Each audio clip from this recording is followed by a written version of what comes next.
dosen program studi perbankan syariah di Fakultas Agama Islam Universitas Lamin Mekah, Banda Aceh. Saya mengajar mata kuliahan manajemen risiko yang merupakan mata kuliahan wajib untuk mahasiswa yang mengambil jurusan perbankan syariah. Manajemen risiko perbankan syariah merupakan mata kuliahan yang membahas tentang penilaian risiko dan pengalihannya yang bermanfaat bagi lembaga khususnya di perbankan syariah, baik secara ekonomis maupun non-ekonomis. Sebelum melakukan kajian tentang risiko, mahasiswa terlebih dahulu harus memahami arti dan fungsi manajemen risiko secara menyeluruh yang akan digunakan sebagai dasar memutuskan pengalihan risiko. Pemahaman terhadap proses pengelolaan risiko dengan baik menyebabkan semakin kecilnya potensi kerugian akibat risiko tersebut dengan memakai prinsip kehati-hatian. Dengan demikian, diharapkan pelaku organisasi atau yang bekerja di perbankan syariah bisa dapat memperoleh gambaran yang komprehensif mengenai manajemen risiko perbankan syariah. Di sini ada beberapa CPR yang saya terapkan dalam mengajar mata kuliah tersebut, yaitu yang pertama, mahasiswa mampu menerapkan pemikiran logis, kritis, sistematis, dan inovatif dalam konteks pengembangan atau implementasi ilmu pengetahuan dan teknologi, khususnya di mata kuliahan manajemen risiko, dan menguasai dasar-dasar ilmu ekonomi syariah dan manajemen perbankan syariah atau lembaga keuangan syariah.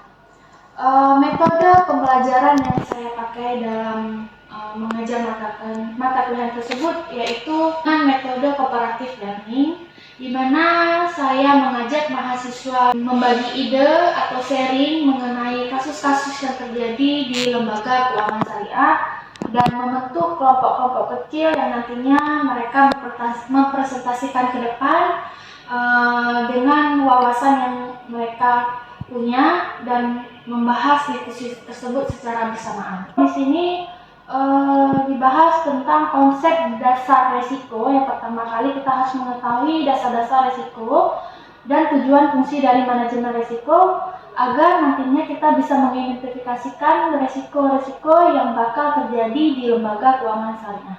Untuk proses pembelajaran mata kuliahan tersebut, saya memakai perangkat lunak, yaitu dengan presentasi PPT atau PowerPoint, dan juga melakukan video mengenai kasus-kasus yang terjadi di perbankan syariah. Berikut gambaran metode pembelajaran saya yang saya terapkan kepada mahasiswa pada mata kuliahan manajemen risiko syariah. Waalaikumsalam warahmatullahi wabarakatuh. Terima kasih. Saya memperkenalkan diri dengan materi yang saya akan ajarkan, yaitu manajemen risiko. Jadi saya di sini Zuliani ya, yang mengampu mata kuliahan manajemen risiko. Nah, sebelum kita mulai, terlebih dahulu ingin saya sampaikan, risiko adalah suatu hal yang berkaitan dengan kejadian yang akan kita hadapi atau kita alami di akan masa yang akan datang. Tapi kita tidak tahu gimana bentuk risiko dan apa risiko, subjek risiko itu timbulnya seperti apa, kita tidak tahu. Latar belakang yang menjadi topik pembelajaran kita hari ini, kita ngambil di perbankan syariah ya. Jadi risiko yang kita hadapi di perbankan syariah itu adalah usaha yang berpotensi atau risiko-risiko yang terjadi di akan masa mendatang ya. Apa kerugiannya, bagaimana risiko itu timbul, dan bagaimana mengatasinya.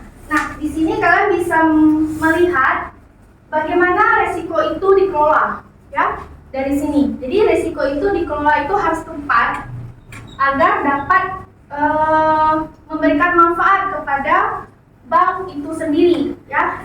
Karena bank itu adalah suatu lembaga jasa investasi yang nanti bisa mendatangkan keuntungan. Jadi bukan hanya dalam hal menyimpan dana saja, ya, ataupun untuk bertransaksi saja tidak, karena dia bisa menghasilkan laba dalam bentuk apa? Ya, investasi.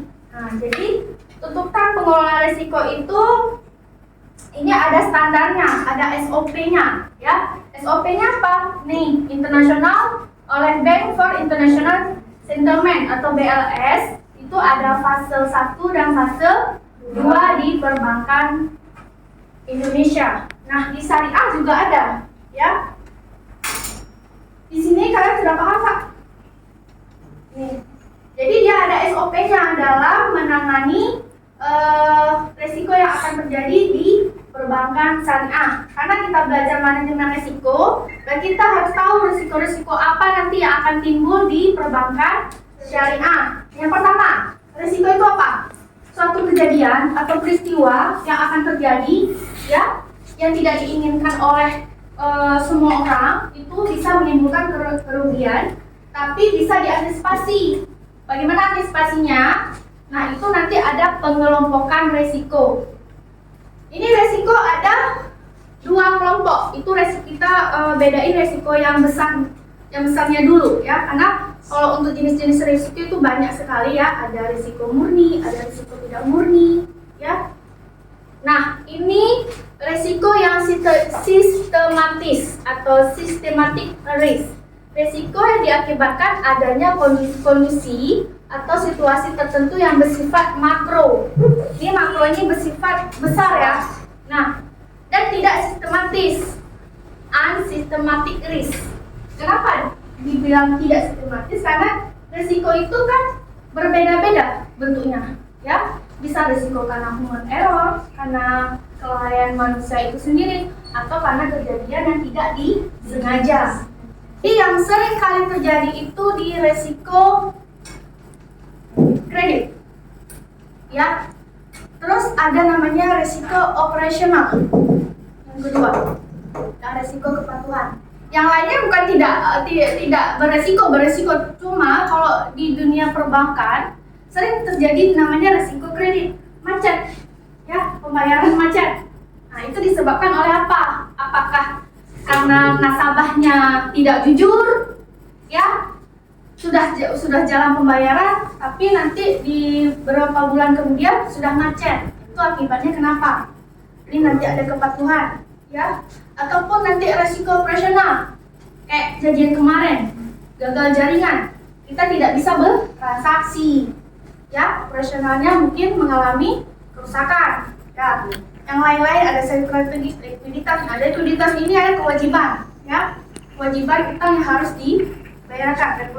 Risiko reputasi biasanya itu terjadi antara sesama perusahaan, ya, atau organisasi. Kepatuhan hukum. Nah, hukum ini legalitas. Nah, jadi setiap produk itu baik itu produk perbankan atau produk-produk yang berhubungan dengan lembaga keuangan itu harus punya legalitas, ya. Kenapa harus punya legalitas? Karena nanti kalau kejadian sesuatu, nah, kita bisa membawa hal itu ke lembaga arbitrase, penyelesaian sengketa, ya, ataupun hal-hal yang berhubungan dengan legalitas produk. Memang syariah sesuai dengan landasan hukum Islam, tapi pasti mempunyai risiko. Risikonya apa? Nah, di sini seperti yang dikemukakan oleh Talibullah Khan atau Habib Ahmad dalam bukunya, bank syariah juga harus menghadapi resiko-resiko lain yang unik atau khas. Jadi resiko di bank syariah itu saja, tidak di bank-bank selain syariah. Karena bank konvensional, bank syariah itu beda manajemen, ya, beda produk. Sama nggak produk bank konvensional dengan bank syariah? Tidak, kan? Terus akad yang dipakai beda nggak? Kalau akad di bank syariah itu ada akad murabahah, mudarabah, akad salam. Nah, kalau di konvensional kan tidak ada. Dia pakainya cuma satu akad, bunga, ya. Dan di sini risiko yang muncul itu pasti di neracanya. Karena kalau di pelaporan keuangan syariah itu beda dengan pelaporan bank konvensional. Bedanya kenapa? Nah, di pembagian sistem keuntungan. Ya, jadi kalau di bank syariah tuh menerapkan untuk keuntungan itu memakai sistem bagi hasil, profit and loss sharing. Profit ini keuntungan, loss sharing ini biaya-biaya yang muncul. Ya. Nah, kalau di konvensional itu beda neracanya dengan syariah. Makanya kalau belajar bank syariah, belajar produk bank syariah, tentu nanti ada namanya perbedaan pelaporan keuangan syariah sama konvensional. Nah, kalau di bank syariah ada withdrawal risk, expensive commercial risk, sama fiduciary risk. Inilah risiko yang dihadapi oleh bank syariah. Jadi kalau melihat produk risiko yang terjadi di bank syariah itu, nah ini kan nama produk nih, murabahah, ijarah mutayabin tamlik, salam, idris. Nah ini produk jual beli. Ya. Jadi jual beli dalam Islam itu boleh asal tidak mengandung riba. Ya, jual beli boleh, mencari keuntungan dalam bertransaksi itu boleh. Ya, tapi tidak ada istilahnya pinjam meminjam. Kalau ada pinjam meminjam itu harus dibayarkan sesuai pinjaman, tidak boleh dilebihkan. Kalau udah dilebihkan itu berarti riba. Ya, misalnya pinjaman pokok 25 juta, kembaliannya tetap 25 juta. Kecuali dia pakai akad murabahah, musyarakah, itu udah ke akad. Nah, kalau ke akad jual beli pasti tentunya mencari keuntungan, tapi harus menjadi hak milik dulu. Misalkan kamu pengen beli Honda atau motor, kamu tidak punya uang, kamu datang ke bank, kamu cuma bisa kredit, oke, disetujui oleh bank. Bank harus beli dulu barang itu dan menjadi milik bank dulu.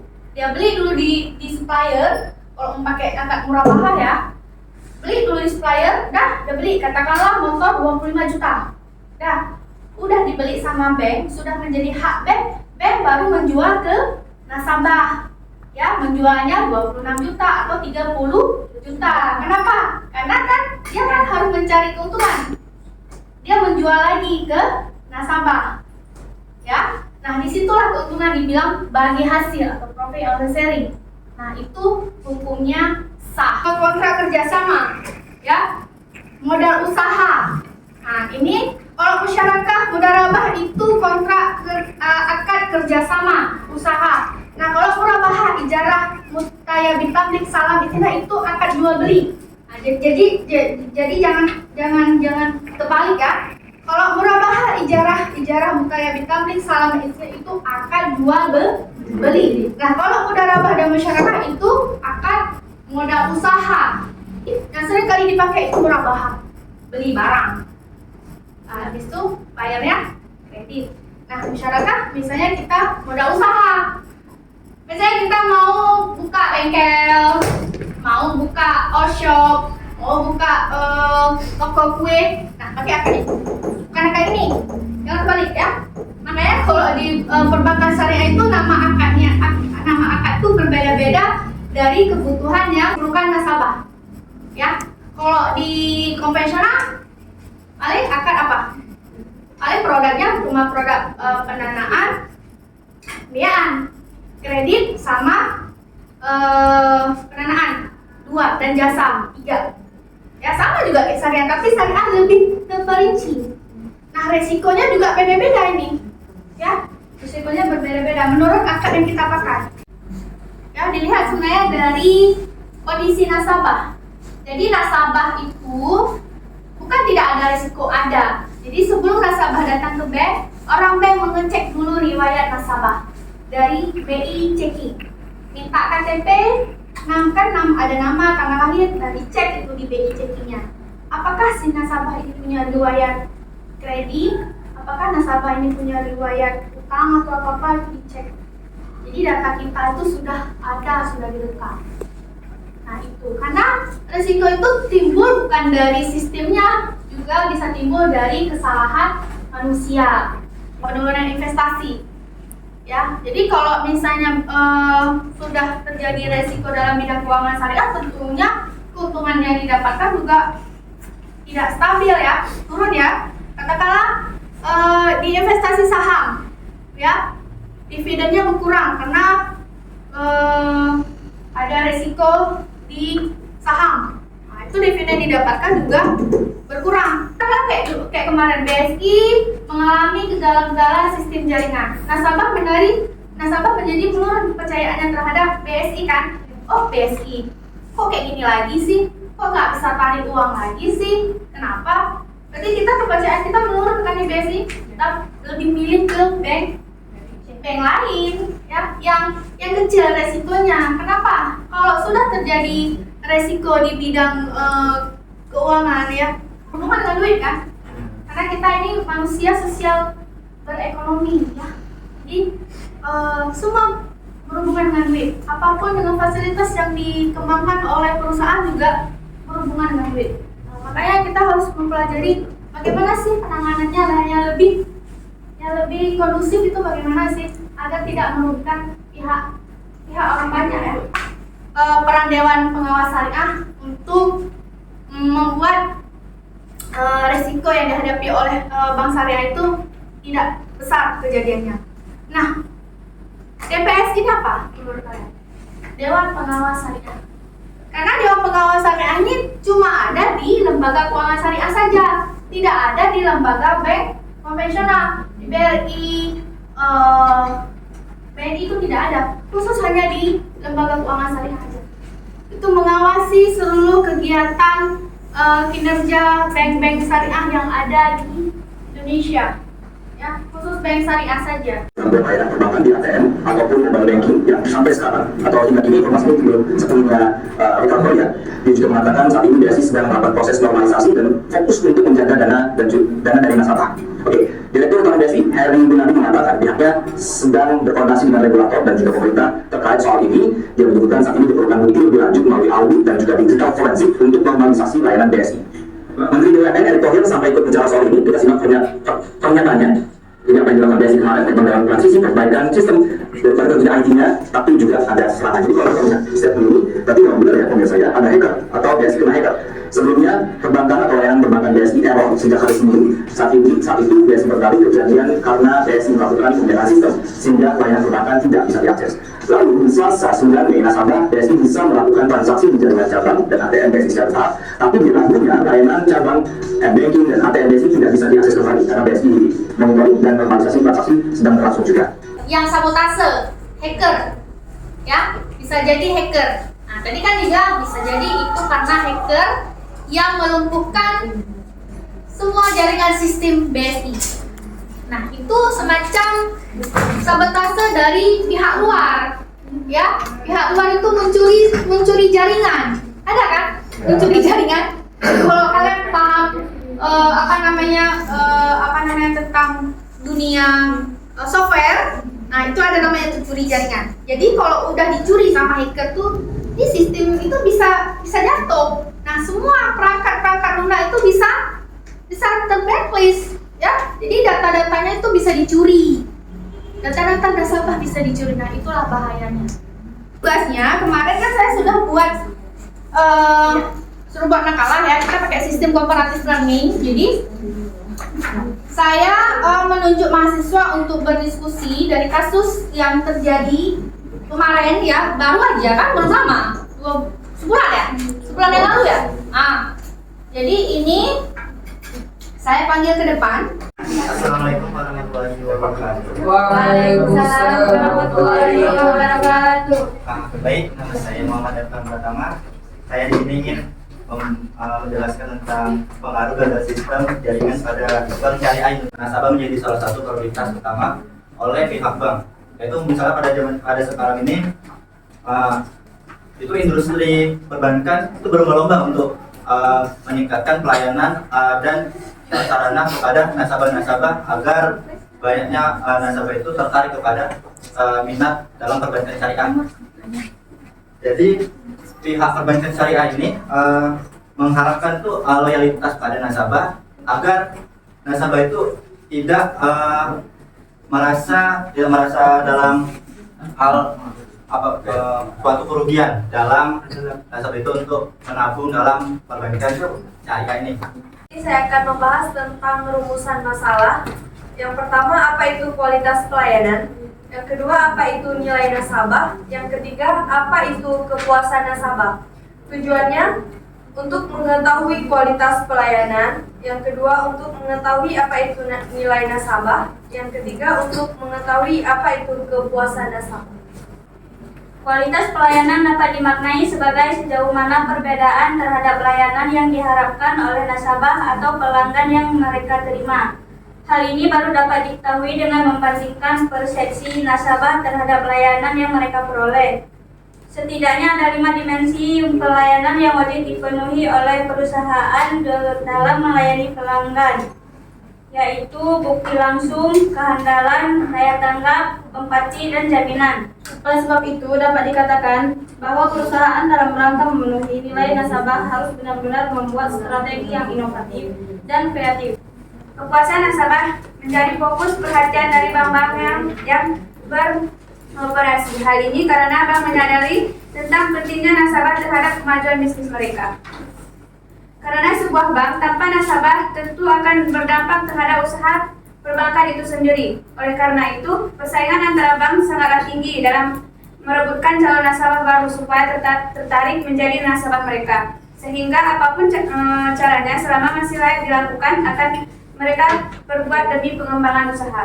Nah, di sini metodenya kalian bertanya, ya, kita ngambil kasus di BSI. Bagaimana sih kepuasan nasabah apabila BSI itu mengalami gagal jaringan? Perkenalkan, nama saya Nur Aini. Saya ingin bertanya, faktor apa yang menyebabkan sehingga bank syariah tidak terpengaruh dampak kritis ekonomi? Salah satu alasannya adalah karena memiliki prinsip transparansi dan keadilan yang baik. Prinsip transparansi adalah keterbukaan dalam mengemukakan informasi maupun proses pengambilan keputusannya. Ya, kenapa Bank Syariah itu tidak berdampak dari krisis ekonomi ya? Salah satunya karena beda yang tadi saya bilang sebelumnya, karena mereka beda manajemen ya, sistem syariah dengan sistem konvensional. Syariah itu memegang teguh prinsip tidak boleh adanya riba, haram. Nah, jadi tidak boleh mengambil keuntungan yang bukan di luar hasil yang dia peroleh. Nah, jadi harus sifatnya transparansi. Nah, makanya kenapa tidak terpengaruh terhadap krisis ekonomi? Karena mereka memakai sistem bagi hasil, profit and loss sharing, bagi untung dan bagi rugi. Saya Uswatun Hasanah. Ini bertanya kepada siapa? Ingin bertanya kepada Suci, Bank Syariah. apakah Bank Syariah ikut menanggung rugi dalam skema bagi hasil yang berlaku di Bank Syariah? Ikut menanggung rugi dalam skema membagi hasil yang berlaku di Bank Syariah. Seperti yang dibilang Ibu tadi, ada kedua belah pihak, Bank Syariah maupun nasabah akan memperoleh keuntungan atas hasil usaha mudarib dan ikut menanggung kerugian bila usahanya menanggung kerugian.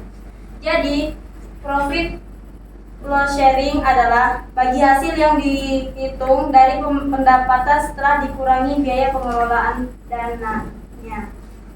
Ya, seperti itu ya.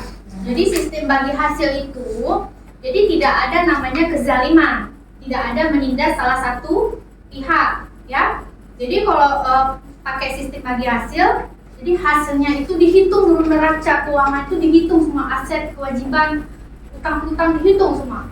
Nah, terus ada nggak biaya-biaya yang ditimbulkan? Ada. Misalnya kan biaya kendaraan, biaya apa lagi? Biaya konsumsi. Nah, dikurangi dulu biaya-biaya yang timbul. Nah, udah, makanya ada namanya sistem bruto dan neto.